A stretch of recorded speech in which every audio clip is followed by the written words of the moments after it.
El pan de los hijos echado a los perrillos.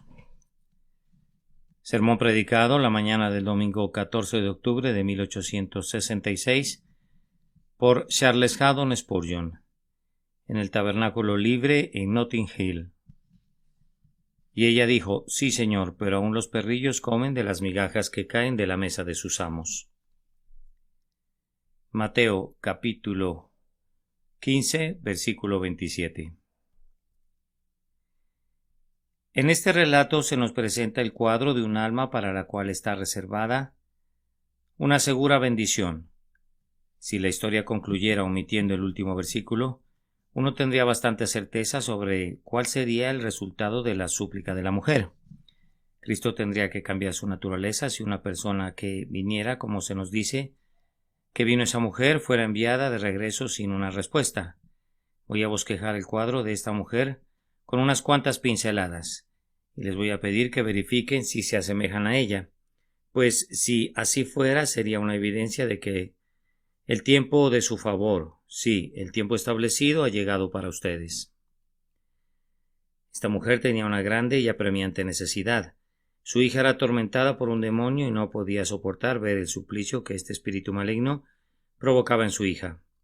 El dolor y la angustia, el delirio y el horror en los que la muchacha estaba sumida eran demasiado para soportarse. Su necesidad era consciente, perturbadora y gravosa. La había conducido a la desesperación. Ella tenía que librarse de esa situación. ¿Sucede lo mismo contigo, querido oyente?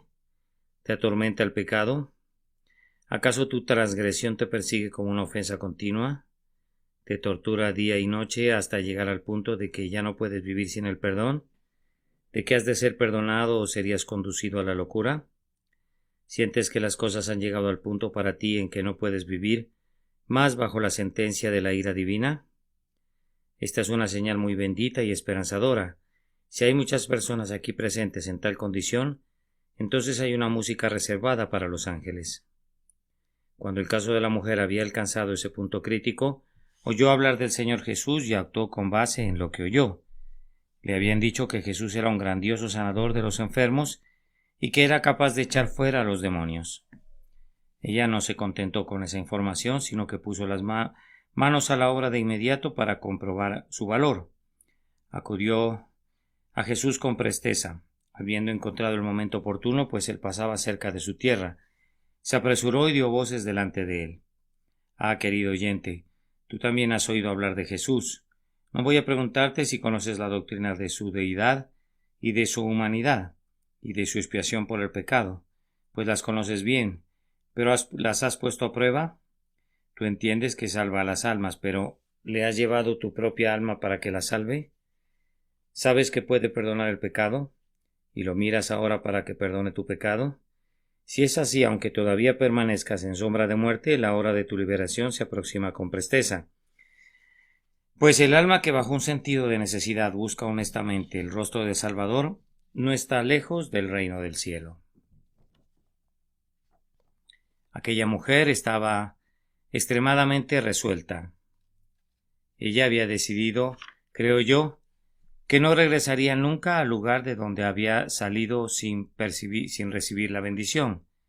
Seguiría las pisadas del Salvador y le acecharía. Si los discípulos le impidieran el paso, esperaría hasta tener otra oportunidad. Si no tenía éxito, entonces esperaría la siguiente ocasión, y si eso no bastara, se aventuraría de nuevo otra vez.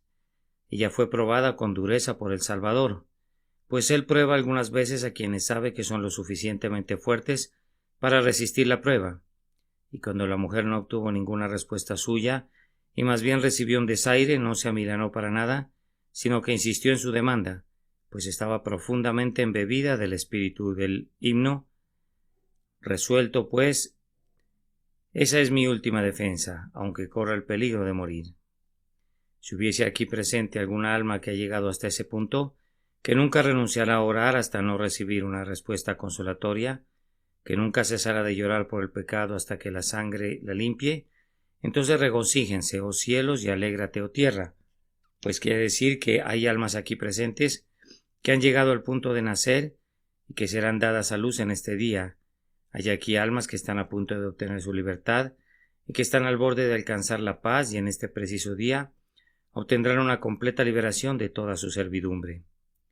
Dije al comienzo que esta mujer era un cuadro adecuado del caso más esperanzador del mundo. ¿Puedes espiar tu propio rostro en su historia, así como los hombres ven sus rostros en un espejo? Entonces eso me hace muy feliz, pues tu posición está llena de signos esperanzadores. No puedo abandonar este cuadro, empero sin comentar que esta mujer pasó triunfantemente una prueba que es muy común entre las almas que están buscando. Hermanos, aquellos evangelistas que no son pastores tal vez difieran de mí en lo que estoy a punto de decir, pero si supiesen más acerca de las almas no estarían en desacuerdo. Es habitual exhortar a la gente desde el púlpito a creer en Jesucristo, y no solo es habitual, sino que es sumamente apropiado y correcto, y entre más se practique esa exhortación, mejor. Pero hay algunos que se contentan con dar generalmente una exhortación y no tratan con afectuosa exclusividad los diversos casos de los hombres. Hay casos en los que una desnuda exhortación a creer no basta. Me pregunto qué harían los meros exhortadores con ciertos casos peculiares que traigo ahora entre manos. Son personas a quienes les he explicado muchas veces el Evangelio, hasta donde mi capacidad me lo ha permitido, y he orado con ellos y por ellos. Les he dado libros que han sido bendecidos por Dios, entre otros casos. Les he orientado a ciertos pasajes de la Escritura que han sido instrumentos para dar a la luz a miles de personas. Sin embargo, estos individuos mes tras mes permanecen en la duda y en la turbación de mente, en el mismo nivel que se encontraban al principio, y es más, están peor que antes. Ese fue mi caso durante años cuando era niño. Mis padres me enseñaron el Evangelio, pero yo estaba sumido en tales tinieblas y en tal desaliento de espíritu que no podía hacer lo que se me ordenaba que hiciera, y cuando se me pedía que mirara a Cristo sentía como si no tuviera ojos para mirarle. El propio Evangelio no parecía adecuarse a mi caso. Eran mi ceguera pecaminosa y mi necedad culpable las que me inducían a pensar así. Pero ay, cuántas personas hay igualmente ciegas que necesitan que sus casos sean manejados con delicadeza y sabiduría. Aunque les digamos cree, están lejos de ser consolados por este consejo. Se requiere de una explicación adicional, de alguna aclaración simplificada de la verdad salvadora, y tal vez necesite darles laboriosamente respuestas a sus dificultades antes que puedan encontrar la paz. Los genuinos buscadores que aún no hayan obtenido la bendición pueden cobrar ánimo gracias a la historia que estamos considerando. El Salvador no dio de inmediato la bendición, aunque esta mujer tenía fe. No se alarmen, es la verdad. Ella poseía una fe real y genuina en Cristo cuando vino a Jesús, o no habría podido resistir las censuras de los discípulos. Sin embargo, a pesar de que era creyente, no obtuvo de inmediato la bendición que buscaba. El Salvador siempre tuvo el propósito de otorgarla, pero esperó un poco más. Pero Jesús no le respondió palabra. ¿Acaso no fueron buenas sus oraciones? ¿Nunca hubo mejores oraciones en el mundo?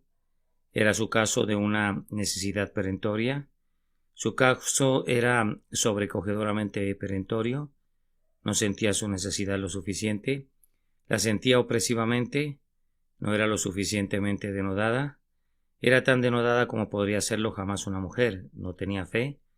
Tenía fe a tal grado que incluso Jesús se asombró y dijo: «Oh mujer, grande es tu fe».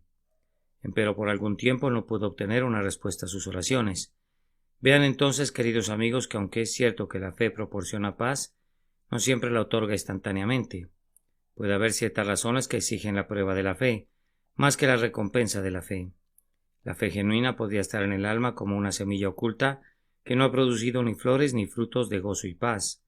El consuelo es siempre el vástago de la fe, pero no siempre es de la edad de su madre. Digo esto para dar ánimos a algunos de ustedes. Les suplico que no renuncien a su búsqueda, no renuncien a confiar en mi Señor, porque no hayan obtenido todavía el gozo consciente que anhelan. No dudo que ustedes serán salvados ciertamente, aunque al presente ninguna promesa benevolente haya alegrado su corazón. La luz irrumpe lentamente en muchos corazones, pero seguramente despuntará en breve. Un doloroso silencio de parte del Salvador es la aflictiva prueba para muchas almas que buscan, pero es más onerosa la aflicción de una áspera respuesta cortante como esta. No está bien tomar el pan de los hijos y echarlo a los perrillos. Muchos encuentran un deleite instantáneo cuando esperan en el Señor, pero esto no sucede con todas las personas. Algunos, como el carcelero, son llevados de las tinieblas a la luz en un instante, pero otros son plantas de crecimiento más lento. En vez de un sentido de perdón, les podría ser dado un sentido más profundo de pecado y en tal caso requerirán de paciencia para resistir el pesado golpe. Ah, pobre corazón, aunque Cristo te golpeara y te hiriera e incluso te matara, debes confiar en Él. Aunque te dirigiera una palabra de enojo, debes creer en el amor de su corazón. Incluso si en los meses siguientes no fueras capaz de decir, yo sé con seguridad que Él es mío, no obstante, arrójate sobre Él y confía con perseverancia allí donde no puedas esperar con deleite. Llegamos ahora al propio texto. El caso de la mujer es un ejemplo de una fe que prevalece. Y si queremos vencer, debemos imitar sus tácticas. Si yo fuera llamado a ser un comandante de un ejército, debería observar cómo han manejado el asunto otros comandantes que han sido exitosos. Aquí tenemos con nosotros a una mujer que venció a Cristo, y si nos regimos por su regla, venceremos también a Cristo por su propia gracia. En primer lugar, observen que ella admite la acusación presentada en su contra. Jesús la llamó un perrillo y ella mansamente dijo, sí, Señor. Aquí no hay una controversia con Cristo, no hay un ensamblaje de oposiciones, no hay paliativos, ni excusas, ni mitigaciones. Ella es franca, resuelta, humilde y abierta. Sí, Señor. Esa es su única respuesta para él. Cuando un hombre lucha, depende en gran manera del terreno que pisa. Si no está parado firmemente, no puede resultar vencedor.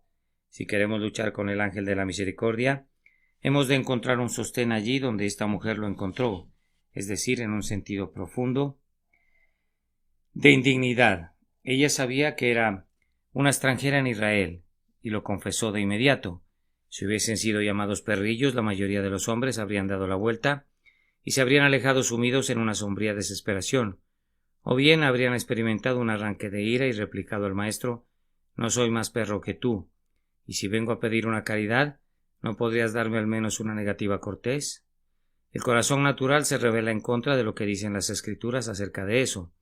Mientras un hombre no sea verdaderamente humillado, no quiere admitir la depravación de su naturaleza, aunque esté muy dispuesto a utilizar los términos comunes de la humanidad.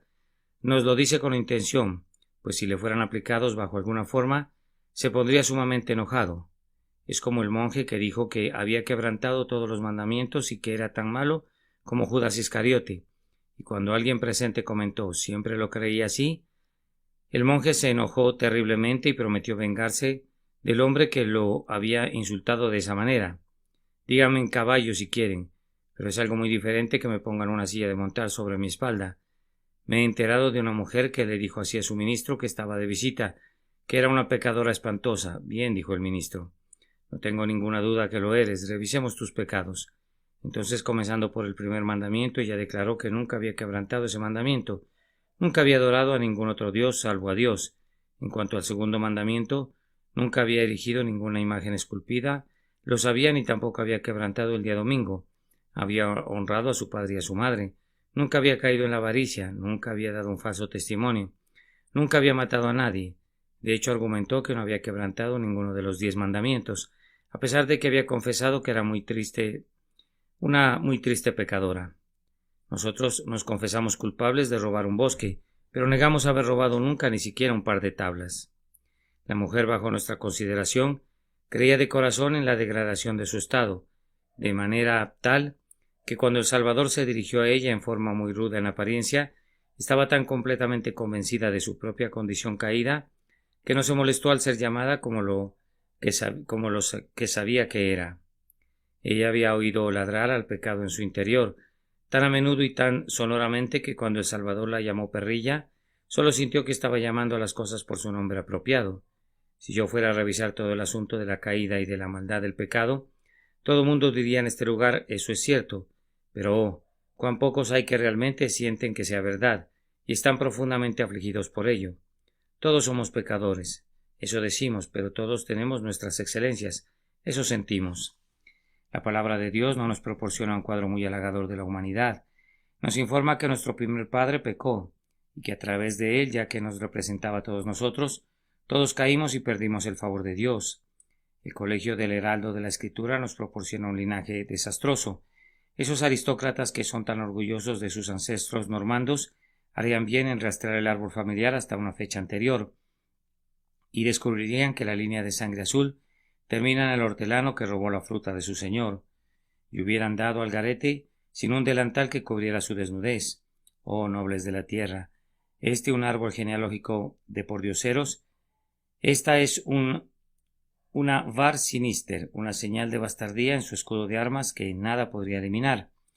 La palabra inspirada sigue informándonos que a consecuencia de ello, todos nosotros nacemos en pecado y somos formados en iniquidad, y en pecado nos conciben nuestras madres. Testifica que no solo somos pecadores con la mano, sino con el corazón, que el pecado no es meramente una roña en nuestra piel, sino una lepra en el alma, que toda cabeza está enferma y todo corazón doliente, que el propio corazón es engañoso más que todas las cosas y perverso. Es más, sigue adelante y certifica que no solo estamos enfermos y que somos depravados, sino que somos completamente pervertidos. Por causa de nuestro pecado, nuestras voluntades se han vuelto perversas, al punto de que no queremos venir a Cristo para que tengamos vida, y habitualmente tomamos lo amargo por dulce y lo dulce por amargo, y elegimos lo malo y evitamos lo bueno. Nos dice que esta incapacidad nuestra para el bien es tan grave que llega a ser equiparable a una muerte espiritual. Nos describe diciendo que estamos por naturaleza muertos en delitos y pecados, en un estado tal que somos tan incapaces de restaurarnos a la salvación, así como son incapaces los muertos en sus tumbas de resucitar por su propio poder, ni restituirse a un estado de vida y salud. El libro de Dios dice todo lo que pueda ser dicho contra el hombre, y más de lo que el hombre está dispuesto a confesar, excepto cuando el Espíritu de Dios viene, y entonces nuestro corazón responde sí, Señor. Además, la palabra de Dios continúa diciendo que nuestro pecado es tan grave que siempre ha de ser odioso para Dios, que merece que quienes lo cometemos seamos arrojados de su presencia y arrojados en una calamidad indecible. Pero la naturaleza humana da coces contra esto y dice, no, el pecado es una debilidad, es un lado flaco, un error y nada más. Pero cuando el Espíritu Santo entra en el corazón, clamamos sí, Señor. Es algo negro, algo demoníaco, algo infernal, y si tú nos arrojas al infierno, solo estarías haciendo con el pecado lo que debe hacerse. Queridos amigos, siempre que se encuentren con un pecador doblegado por el peso del pecado, nunca traten de hacer que su pecado parezca más liviano. Por el contrario, dígale al alma que está sumamente desesperada. Sientes que eres un gran pecador, pero es un mayor pecador de lo que tú mismo sientes. Cuando el alma dé voces diciendo mi pecado se ha agravado en extremo, no intenten consolarla buscando excusas para ella. Más bien dígale en grave, en extremo, como piensas que sea tu pecado, es más grave de lo que te imaginas. Nunca le hagas el juego al diablo excusando a los pecadores por sus pecados. Si consuelas a tu amigo diciéndole bien, no has sido un pecador tan terrible como eres, estarías proporcionándole un consuelo fatal. Le estarías presentando una droga venenosa que puede inducirle al sueño, pero que por lo mismo lo induciría a la destrucción. Dile que el pecado es en sí tan horrible que si un hombre pudiese ver un pecado desnudo se volvería loco, que en la más mínima ofensa contra Dios es tan intolerable que si fuese apagado por el fuego del infierno un solo pecado podría encenderlo de nuevo. Si hubiese sido una manera sana de obtener el consuelo, la mujer en este caso habría argumentado no, señor, no soy un perrillo, tal vez no sea todo lo que debería ser, pero de cualquier modo no soy un perrillo, soy un ser humano. Hablas muy ásperamente. Maestro bueno, no seas injusto.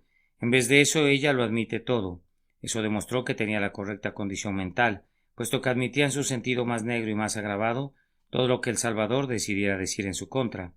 La luciérnaga fulgura como una estrella en la noche, y la yesca podrida refulge como oro derretido, pero en el día la luciérnaga se convierte en un miserable insecto, y la yesca podrida es podredumbre y nada más. Lo mismo sucede con nosotros. Mientras no nos venga la luz, no nos consideremos buenos, pero cuando la luz del cielo resplandece, nuestro corazón es revelado como podredumbre, corrupción y degeneración. No susurren al oído del lamentador que eso no es así, ni se engañen ustedes mismos con la creencia de que no es así. Tú eres un pecador perdido.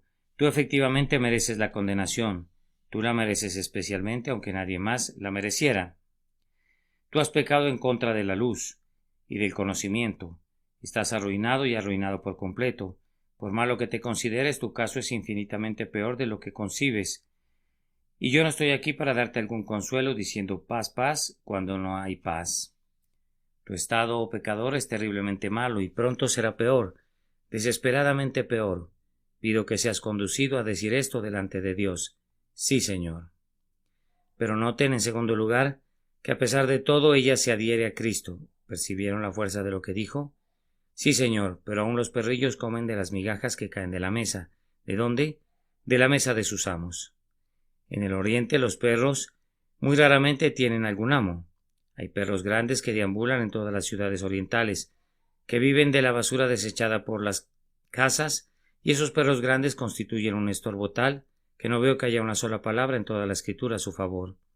El perro, tal como lo conocemos, es muy fiel y afectuoso servidor del hombre y merece gran honra, pero en el oriente solo merece desprecio.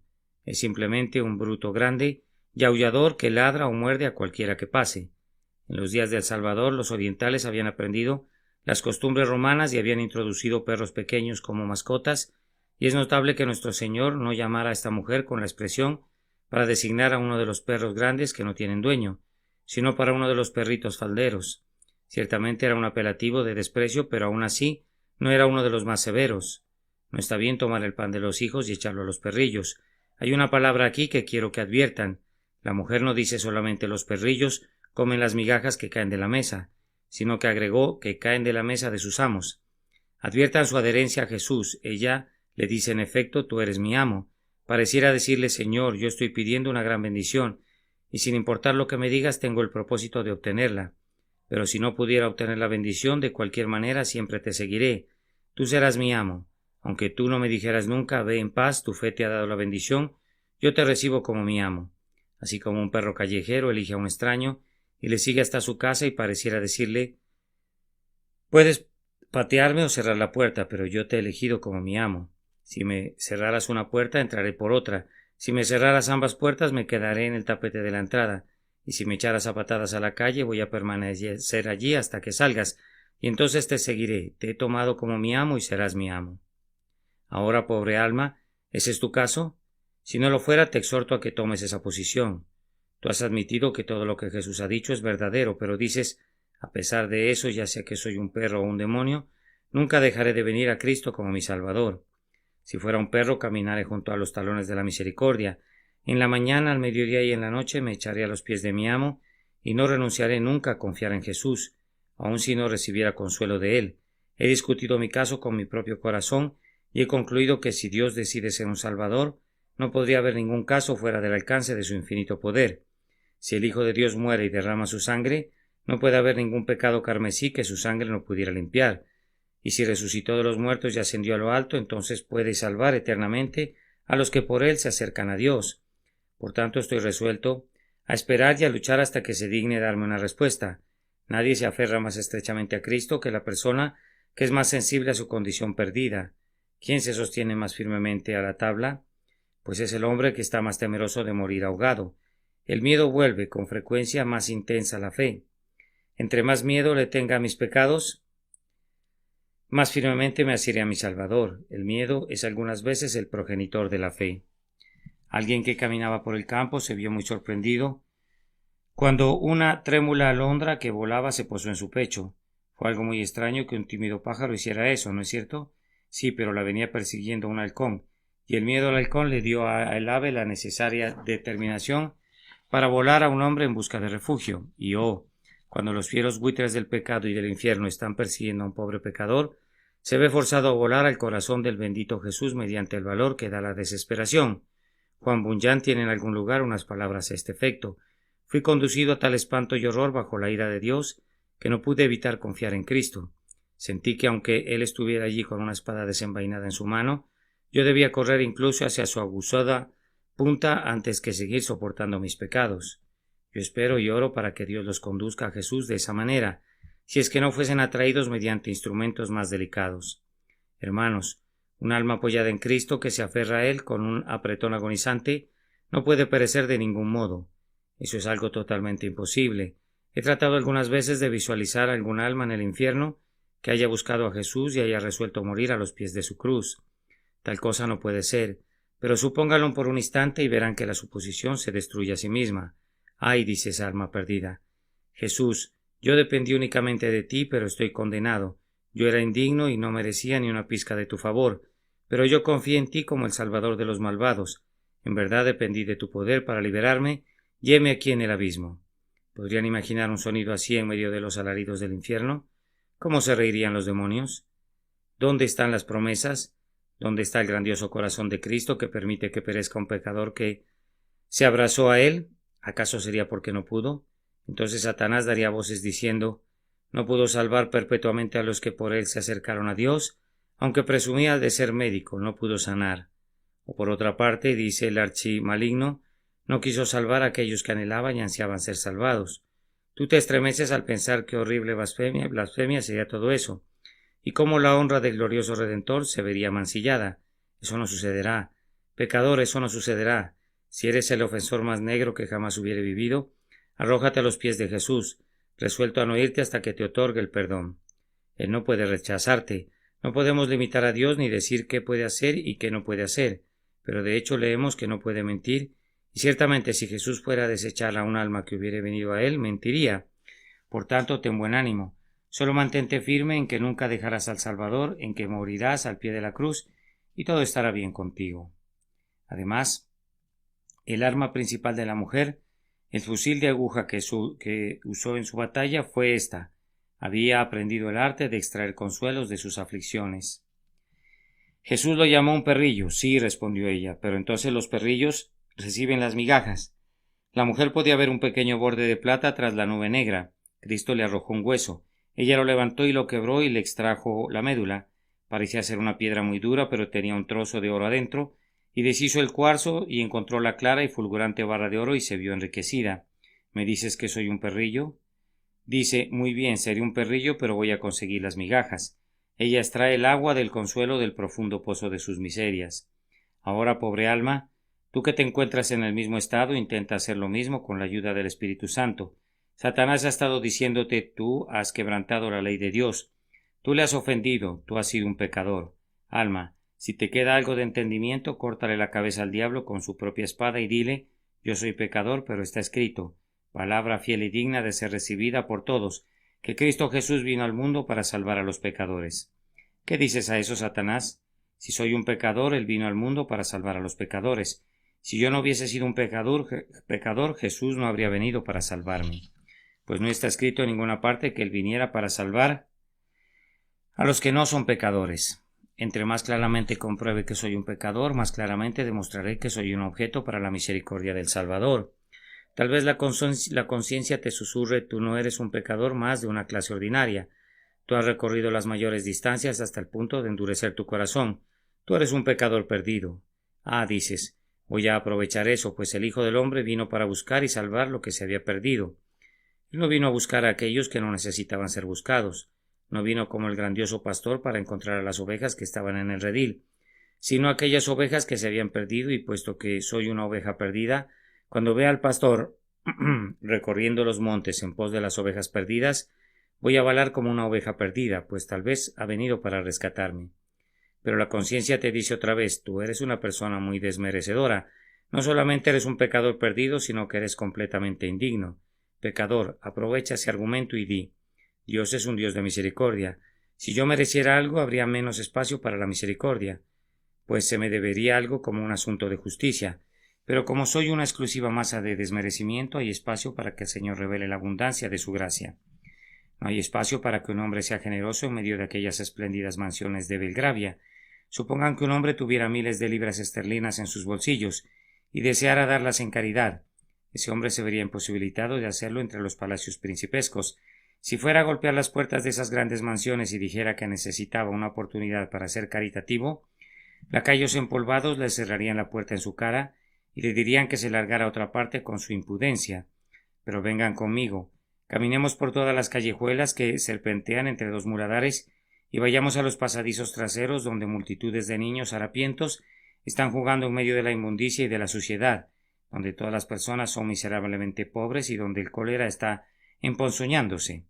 Ahora, amigo, bajo tus bolsas de dinero, aquí hay un abundante espacio para tu caridad. Ahora puedes meter ambas manos en tus bolsillos sin temer que nadie te rechace.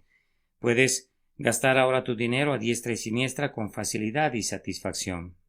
Cuando desciende la misericordia de Dios para distribuir misericordia, Él no puede darla a quienes no la necesitan. Pero tú necesitas perdón, pues estás lleno de pecado, y eres precisamente la persona que tiene la oportunidad de recibirla. Ah, dice alguien, estoy tan enfermo del corazón, no puedo creer, no puedo orar. Si viera el carruaje del doctor transitando a una gran velocidad a lo largo de las calles, estaría muy seguro de que no se dirige a mi casa, pues no lo requiero. Pero si tuviera que adivinar a dónde se dirigía, concluiría que se apresuraba hacia algún enfermo o una persona moribunda. El Señor Jesucristo es el médico de las almas. Entre más enfermo estés, más espacio habrá para el arte del médico. Cuando un hombre se establece en alguna actividad comercial, busca una localidad donde sus artículos sean necesarios y allí abre su tienda. ¿Qué pasa si digo que el oficio de mi Señor es salvar a los pecadores? ¿Qué pasa si digo que es el único oficio y vocación que asumió? ¿Convertirse en un salvador de los perdidos y de las almas arruinadas? Entonces puede completar un cambio rápido en tu corazón y creo que abrirá una tienda allí y se enriquecerá con tu alabanza y con tu amor por haberte salvado. Haz el esfuerzo de probar ahora, oyente, para encontrar así esperanza en la propia desesperanza de tu condición.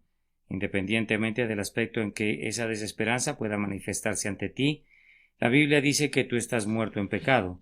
Entonces concluye que hay espacio para que venga Jesús, puesto que Él es la resurrección y la vida. Si estuvieras vivo, no necesitarías dos vidas. Pero, como estás muerto, hay espacio para que Jesús te dé vida. La Biblia te dice que estás muerto. No lo niegues, di sí, Señor, pero entonces hay espacio para la plenitud de Cristo. Si estuvieras repleto, no podrías contener dos plenitudes. Tu propia plenitud no le daría espacio a la plenitud de Cristo. Pero ahora que estás vacío, hay espacio para Él. Corazón amado, en vez de intentar mejorar tu caso, cree en tu total maldad y sin embargo ten mucho ánimo. No podrías exagerar tu pecado y aun si pudieras sería más sabio errar en esa dirección que en la otra. Un hombre tocó a la puerta de mi casa hace algún tiempo solicitando una caridad. Se trataba de un mendigo arrogante. De eso no me cabe la menor duda. Pensando que los harapos del hombre y sus pobrezas eran reales, le di un poco de dinero, algunas de mis ropas y un par de zapatos. Después que se cambió la ropa y se marchó, pensé: bien, después de todo, muy probablemente no te hice ningún favor, pues ahora no vas a recibir tanto dinero como antes, ya que no te verás como un sujeto tan desvalido. Sucedió que salí de casa como un cuarto de hora más tarde y vi a mi amigo, pero ya no llevaba los vestidos que yo le había dado.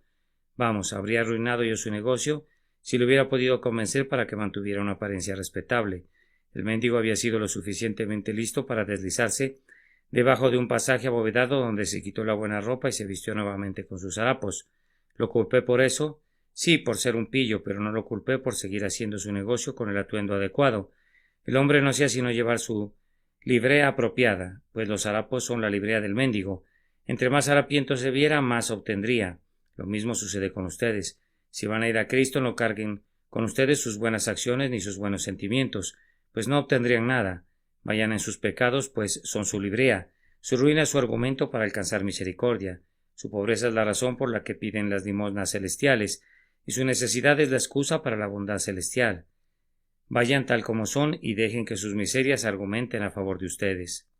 Si yo fuera herido en el campo de batalla y el cirujano anduviera recorriendo la zona para atender a los enfermos, se aseguraría de acercarse primero a los que mostraban las peores heridas, pues en la prisa de una batalla seguro que no atenderán al hombre que perdió un dedo por un disparo, cuando hay otros cuyos brazos y piernas fueron cercenados.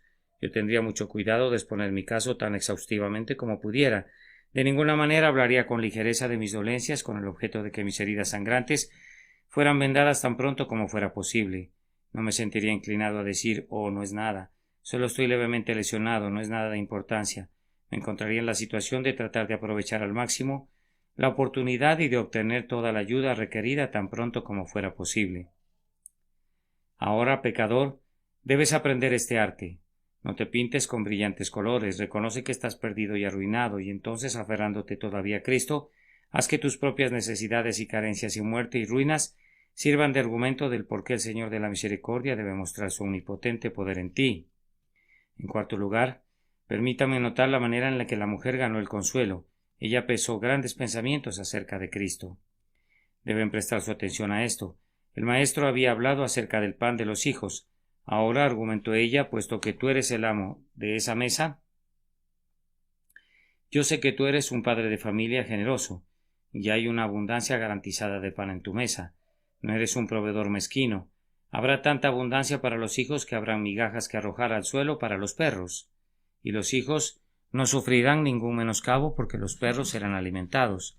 Ella no pensaba que el Señor fuera un administrador de un asilo de pobres que debe repartir tantas onzas de alimento a cada uno, sino que pensó que él era un proveedor generoso, que mantenía una mesa tan buena que todo lo que necesitaba sería comparativamente una migaja. Sin embargo, han de recordar que lo que necesitaba era que el demonio fuera echado fuera de su hija. Era algo muy grande para ella, pero tenía una estima tan alta de Cristo que dijo: no es nada para él. Equivale a que Cristo me dé una migaja. Este es el camino real al consuelo. Solo graves pensamientos de tu pecado te conducirán a la desesperación. Pero grandes pensamientos acerca de Cristo pronto te transportarán a lo alto sobre las alas de águila. Mis pecados son muchos, pero para Jesús quitarlos todos no es nada. Él puede levantar tan fácilmente los montes de mi pecado como para mí sería fácil levantar una madriguera de topos con la pala. Es cierto que el peso de mi culpa me aplasta como el pie de un gigante aplastaría un gusano, pero no sería algo mayor a una brizna de polvo para él, porque él ya ha cargado su maldición en su propio cuerpo sobre el madero. Será algo insignificante para él darme una plena remisión, aunque será una bendición infinita para mí el recibirla. Ella abre su boca para esperar a grandes cosas de Jesús, y él la llena con su amor. Les pido, queridos amigos, que hagan lo mismo, o que el Espíritu Santo lo habilite para hacerlo. Pero ustedes podrían decir: ayúdame, bien, te ayudaré. Debes pensar grandes pensamientos acerca de Jesús cuando recuerdes que Él es Dios. ¿Cuál límite podrías establecer cuando tienes que tratar con Dios? Con su palmo mide los cielos y el hueco de su mano sostiene los mares y alza las islas como algo muy pequeño. Si Jesucristo es Dios, ¿cómo puedes pensar que no pueda salvarte? Oh hombre, cuando tienes que tratar con el Eterno y el Infinito, deja que tus dudas vuelen con los vientos. Piensa de nuevo que siendo Dios sufrió el castigo del pecado, un dolor que el hombre solo no habría podido soportar. El peso de la ira de su Padre cayó sobre Jesús en el Calvario. Puedes verlo con sus manos y sus pies traspasados. Puedes leer las líneas de agonía escritas sobre su frente coronada de espinas y no creer que sea capaz de salvar. Dios, sobre todo, la gloria de cuyo semblante llena del cielo de esplendor entrega, su rostro para ser cubierto de vergonzosos escupitajos y su frente para ser bañada con gotas de sudor sangriento. ¿Hay algo imposible para los méritos del Dios agonizante?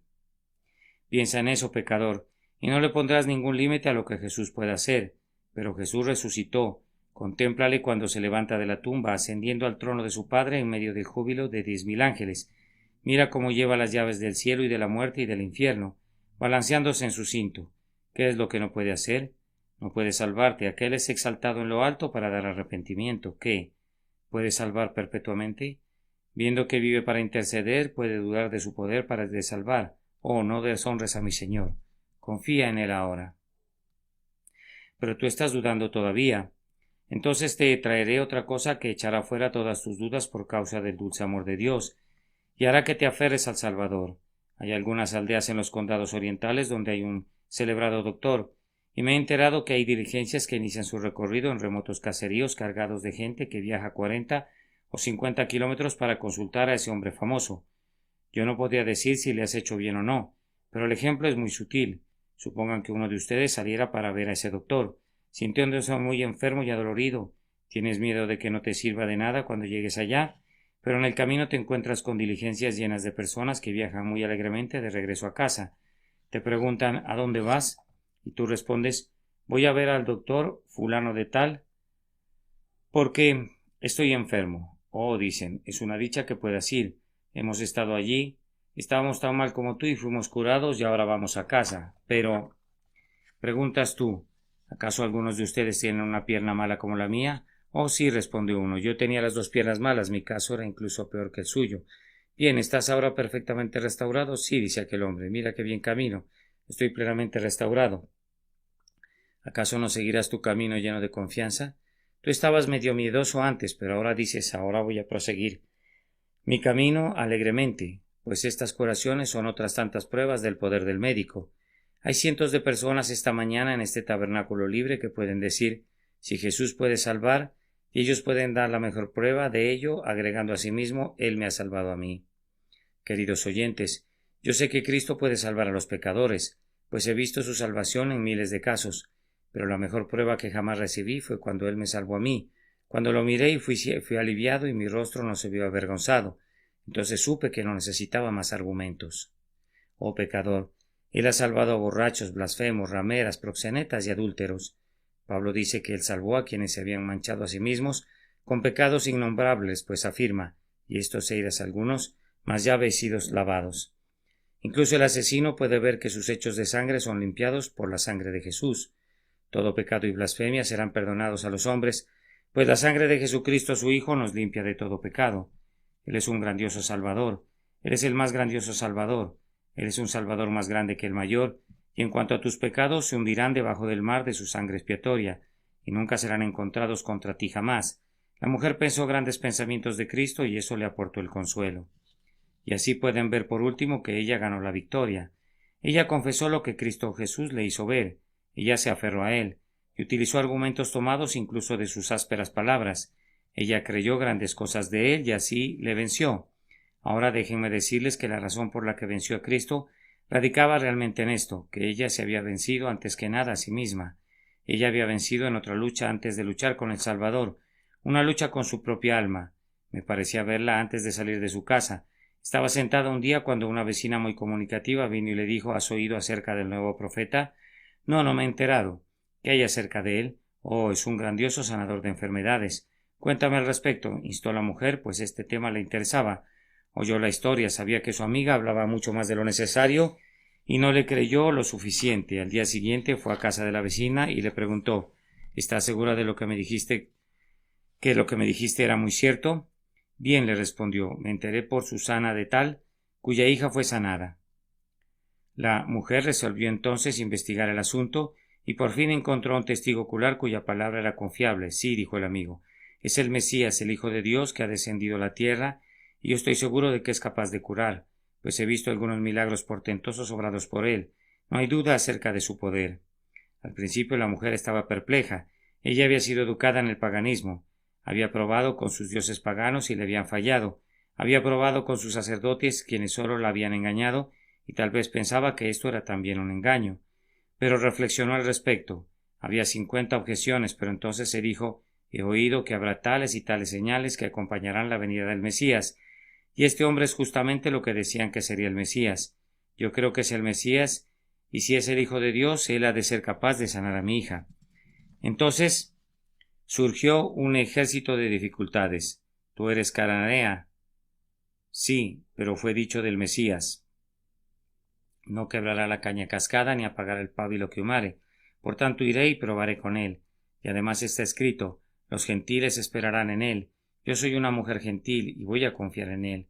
Puedo suponer que ella debatió todo esto en su mente y, habiendo vencido primero a sí misma, finalmente venció al dispuesto Salvador. Posiblemente algunos de ustedes piensen que hay un grado de dificultad en llevar al Señor a salvar a un pecador. No hay ninguno en lo absoluto. La dificultad radica en llevar al pecador a confiar en Jesús. Allí está el trabajo, allí está la labor. En el caso de esta mujer, el conflicto con Jesús fue únicamente externo, más no real. Él ya estaba de su lado.